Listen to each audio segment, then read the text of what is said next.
Yeah, thank you for having me today. And I want to thank the New England Coalition for sponsoring this event, but more importantly, for being so tenacious for so long. We're talking about 1971 when I started. So my hat's off to you. Once again, the Coalition has asked Fairwinds to team up with it to argue about another ill-conceived idea from Entergy. We focus this time on the problems associated with rubblization at Vermont Yankee, the problems of a limited liability corporation at Vermont Yankee, and the problems of an absolutely inexperienced potential new owner at Vermont Yankee. Thank you for the trust that you have put in Maggie and I to continue to work with the Coalition. And last shout out before I really get into the speeches, I want to thank Maggie. The conversation today is about the contamination in Japan, and she funded 4 crowdsourced trips for me to go over to Japan to get this data. And you know, without that, I wouldn't be up here.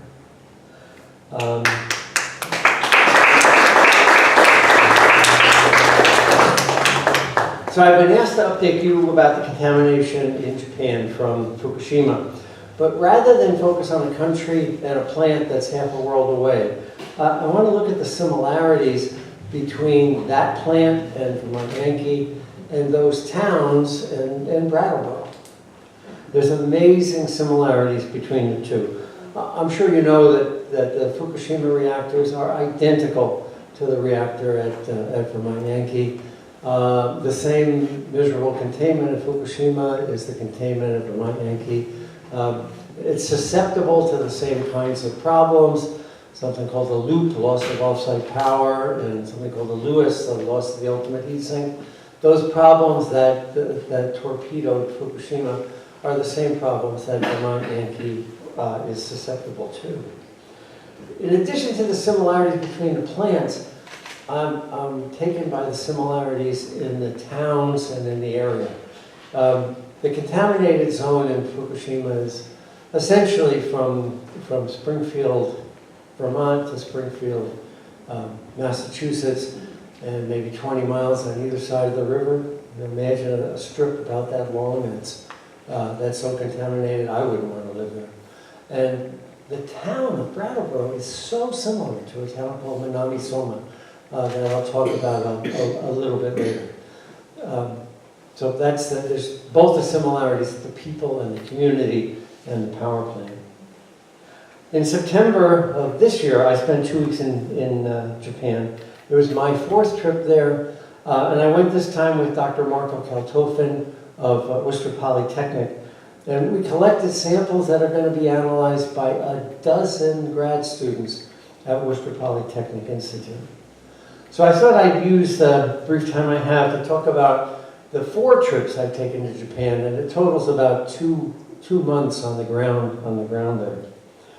First, though, there's been a massive cover-up by governments and the nuclear industry around the world, not just in Japan, around the world, about the consequences of Fukushima disaster. But have no doubt that in the week immediately after the disaster, governments did realize just how bad it was. March 20th, NRC email surfaced. NRC is Nuclear Regulatory Commission. NRC email surfaced, and it said, quote, all of northern Japan is an RCA. And the press missed it, and probably a lot of people in this room are.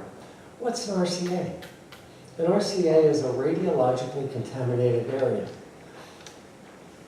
What does that mean? It means that if it were in a power plant, you'd have some really stringent requirements about entering the RCA and exiting the RCA. Really stringent radiological controls. Well, what did the Japanese do about their RCA? The standards for the people in Japan were 100 milligrams before the accident, before the disaster. What did the Japanese do? They raised the standard to 20 times higher. So rather than treat this thing as a serious radiological contamination, they raised the standards 20 times and told people they could go back home. If northern Japan were a nuclear power plant, you'd have to wear rubber gloves, you'd have to wear booties, you'd have to wear respirators. And when you vacuum the floor in your house, you'd have to ship the vacuum cleaner bag to a nuclear waste dump. And yet, the world doesn't understand that, nor do the Japanese people. All of northern Japan is an RCA. So my first trip to Japan was in February of 2012. It was on a book tour for the best-selling book that Maggie and I wrote. It's only in Japanese, sorry. I took samples 5 times in 5 days in Tokyo. And Tokyo is 140 miles away from Fukushima. Every one of those samples would qualify as radioactive waste if it came from a nuclear power plant and would have to be shipped to Texas. The second trip, it was in September of 2012. It was a university speaking tour, and it lasted 10 days. I didn't take any samples, but that was the moment that I really understood the depth of distrust that the Japanese have toward, 1, their government, and 2, Tokyo Electric. Almost every Japanese woman, and about half the men, don't want nuclear power in Japan. So that's 75% of the population doesn't want nuclear power in Japan.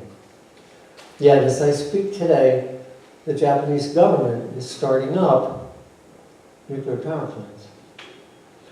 I met a woman in Western Japan who thanked me for saving her marriage. She had lived in Eastern Japan, in Fukushima Prefecture, and she said, I'm out of here, I'm taking the kids, and she left. Her husband threatened divorce. And she said to him, I want you to do one thing before you divorce me. I want you to listen to Fairwinds. And he left, and he went with her, and they're happily married even now. That was one positive success of Fairwinds. The next time I was in Japan was February and March of 2016, last year, and I was there for 30 days. I witnessed 30 million bags of radioactive nuclear waste. And these bags, maybe you've seen them, they're a foot, 3 feet by 3 feet by 3 feet, and they weigh about a ton. 30 million tons of nuclear waste spread about throughout the prefecture. One of the most poignant photographs I've ever seen is the hillside in beautiful color from the cherry blossoms. And at the base of the hillside is a pile of nuclear radioactive waste. Those 30 million bags only represent cleaning up about 5% of the prefecture. So multiply that 20 times if they really wanted to clean it up. What they've done in a town like this, they would clean the streets and clean about 30 feet on either side of the street, but the mountains and the hillsides they're not cleaning. And yet they've generated 30 million bags of nuclear waste. I visited a town called Minamisoma, which reminds me a lot of Brattleboro. I was in the town hall. The town hall had been completely cleaned. The roof had been, a new epoxy roof had been put on, and it was cleared for occupancy. And the entire town was invited back too, because it was completely clean. And I sampled on that roof, and I found highly radioactive dirt scattered throughout the entire roof. In fact, what was happening was the radiation was blowing out of the mountains and recontaminating the town. One of the saddest things I saw were little girls on their way to school riding bicycles through the dust. They don't know what they're getting into. All the people in that town have been told it's safe to return, and most of them have believed the government and have returned. I took 100 samples while I was there, radioactive samples, and I gave 50 speeches in 30 days. It was a busy time. I held meetings with moms. This is probably the saddest part of the trip, who had left Fukushima Prefecture with their kids. And their husbands were suing them for divorce, and they wanted the kids to go back home to Fukushima Prefecture. The courts, because the government supports the fathers, were sending the kids back home. And I told the mothers, I said, well, at least for 5 formative years when these kids are growing up, you've got them away from that radiation. I met a doctor named Dr. Mehdi. He's been diagnosing radiation illnesses in Fukushima Prefecture. Now, the Japanese government refused to pay his bills unless he changed them from a radiation sickness to stress. And Dr. Mehdi refused, and his practice was closed. But he still had his integrity. Well, that trip, this is the trip last year, the 30-day trip with 100 samples, led to a peer-reviewed report, scientific paper I wrote, co-authored with Dr. Marco Kaltofen at Worcester Polytechnic. And it directly impacts what's happening here in Brattleboro. The data and conclusions we reached in that report are now, that report is now in the top 3% of scientific studies that have ever been written. And the dose consequences are pretty incredible. Let me give you a little background about what that report is, because I think it's important for the Vermont Yankee decommissioning. First, a little bit about math. There's a term called the median. And just think of a highway, what you call the strip in the middle of the road, the median. So the median when you're collecting data is if you put all the samples, all the data from the lowest all the way, rank them up to the highest. The median is the one in the middle. So we had 180 radioactive samples in our batch. So the 90th sample is the median. Then the other term is the mean, and the mean is the average. And we just add up all 90, what the total to, and divide by 90, and that's the mean. So median is the middle of the data, and mean is the average. So one other term, and then I'll be off the geek stuff.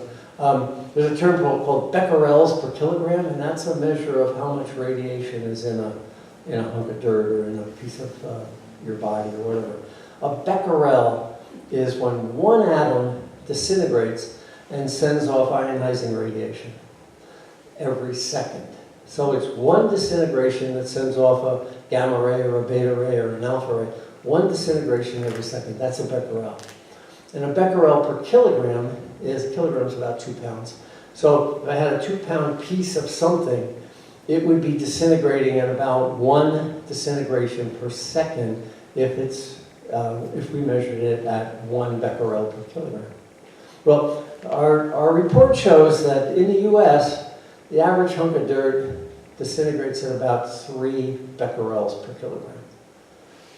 In Japan, our report shows that the median, the middle of our data, disintegrates at 3,000 disintegrations per. And that's 1,000 times higher than in the United States. That's pretty bad. But what's even worse is that the average was 27,000, which means that there are some low levels, but there's some extraordinarily high levels too. So the most shocking thing in this report was that 5% of the particles were 10,000 times higher than the middle number. The radiation was 10,000 times higher. Now what does that mean? It means that the International Atomic Energy Agency is miscalculating the dose to people in Japan. Those people that get those hot particles, those 10,000 times the average, 5% of those particles we know are out there, are exposed to much more radiation than the standard dose model that the Japanese are assuming for their population. And certainly the danger of those people is significantly greater. Were they taken in the vicinity of the plant or in the all throughout Japan? Throughout the prefecture and throughout Japan. In non-controlled areas? None of them were in the plant controlled area. None of them were in the plant. They were all out tromping through. Inhabitable areas? Yeah, all of these were taken in habitable areas. We had we had permission to go wherever we went, and like the Minami Soma Town Hall, there were kids on the street, yeah. So, now what does that mean for Vermont Yankee? And I think for dose calculations in general, when there's particulates being released, is that a significant number of those particles are smaller and much more highly radioactive than the standard dose model allows. And what that means is that let's look at rubblization from my Yankee. I don't know if you've ever seen it. It's like grinding coffee beans, but it throws up a lot of dust. That dust is going to go somewhere, maybe over to the grammar school. Or that dust is going to wind up in the groundwater. Particles in that dust are going to be 10,000 times more radioactive than the standard dose model assumes.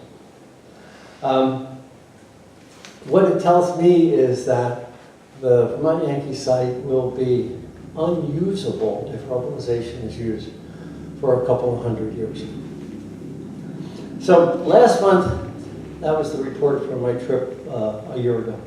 Last month, Dr. Kaltofen and I were in Fukushima Prefecture for 2 weeks. It was my fourth trip, it was his first. We were teaching citizens and scientists to how to take radiation samples.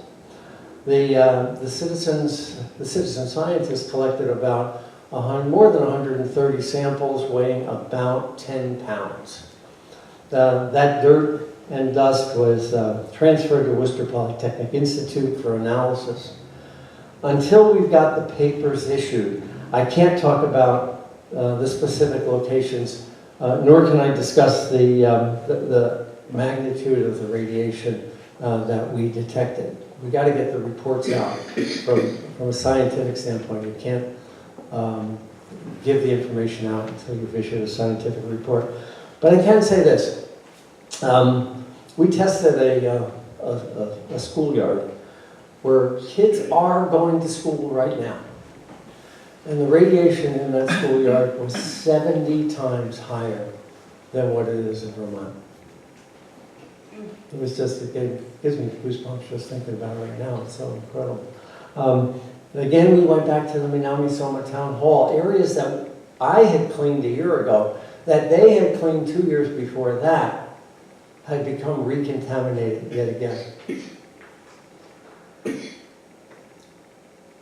When we complete these studies, Worcester Polytechnic will take that 10 pounds of dirt and they'll ship it to Texas or to an approved nuclear waste disposal dump here in the States. It's going to cost Worcester Poly $3,000 to send 10 pounds of dirt to Texas. And the Japanese have 30 million tons of waste in bags. Too cheap to meter. Too cheap to meter. I can, okay, so I came away understanding that the Japanese population is just shell-shocked. They just want it to be over. And of course, it's never going to be over. You know, we all know when Chernobyl happened, but when did it end? We still can't, use the milk from the cows in Wales in the middle of England. We still can't use the wild boar in Sweden or Germany. But we all know when these things began, but we don't know when they ended. So the population is shell-shocked and wants it to end. The government is ignoring the voices of the people. It's still about 70% of the people don't want nuclear power plants to start up, and yet they start up. I suggest to you to follow the money. Whether it's here in Japan or whether it's here or in Japan, the money trail leads you to powerful corporations that put profits before the health and the people of their communities. Fair Winds will continue to keep you informed by continuing to speak truth to power.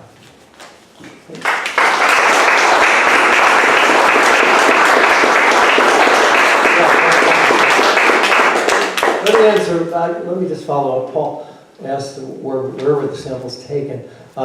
There's an interactive data map on the Fairwind site that you can go to, and you can click on the particular sample, and it'll take you right to a picture, a pin that you can then hone in on and find the picture of the exact location. I'm talking about the drain on the side of the road where the water runs, or the middle of a Walmart parking lot that had a little low spot, and I picked up a sample of dirt that was sitting there. We didn't get anywhere near Fukushima. The Tokyo Electric wouldn't let us. And yet these samples were astronomical. The biggest sample we had was from Nagoya. And Nagoya is 300 miles away. Somebody sent us a vacuum cleaner bag. And the vacuum cleaner bag had a sample in it that was essentially a piece of nuclear fuel. It had blown in the wind 300 miles, and we picked it up in this vacuum cleaner bag. So and the particle was 9 microns, 9 millionths of a meter. Quite a small particle. And that we found 300 miles away from Fukushima. So these samples are not at the site that they're scattered over. Yeah, you had a question? Yes. Yeah, I've been staying away from seafood ever since then. And I was hoping for an update on the state of the oceans and radioactivity in seafood. And I'm just assuming that anything out of the Pacific is not safe to eat, and probably the other oceans have become somewhat contaminated as well. Yeah. When I'm in Japan, I don't eat seafood. That's my rule of thumb. But that's a personal decision for me, not based on, I'm not a doctor, so I can't do that. There's contamination in the Pacific. It's been detected as far as 20 miles off of San Francisco, and it's 10 becquerels per cubic meter. So, 3 feet by 3 feet by 3 feet is disintegrating at there's about 10 sparks of radiation every second off of Fukushima. They've also picked up relatively low levels of cesium in salmon up in Alaska, about 3 to 5 becquerels per kilogram. The Japanese standard for whether or not it's edible or not is 100 becquerels per kilogram. And the American standard, these guys are really looking out for us, is 1,200. The American standard is 12 times higher than the Japanese. So what the Japanese can't eat, they can ship to America. Yeah. So, but the whatever's in the Pacific from Fukushima has not made it into the Atlantic or Indian Ocean. And most of it hasn't even gotten below the equator yet.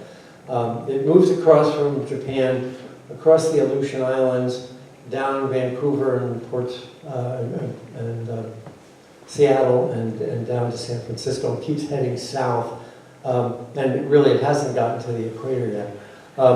But Woods Hole just discovered radiation 60 miles away from Fukushima in the sand down 4 feet, which was a real surprise to a lot of scientists. And I'm hoping to go back and confirm that. So my attitude is, I personally, when I'm in Japan, I don't eat any fish because I have no idea where it's coming from. And I will source my fish in America and try to eat Atlantic fish as opposed to Pacific fish. Well, tuna being an apex predator. Well, yeah, tuna is a different deal. It's the same deal though. It's building up. It's mercury. Right. In tuna, the mercury from burning coal winds up in the water and it works its way up and gets into the tuna. The same thing happens with cesium. So these apex predators, like the salmon and things like that, are showing signs of Fukushima radiation in the Pacific, but not in the Atlantic.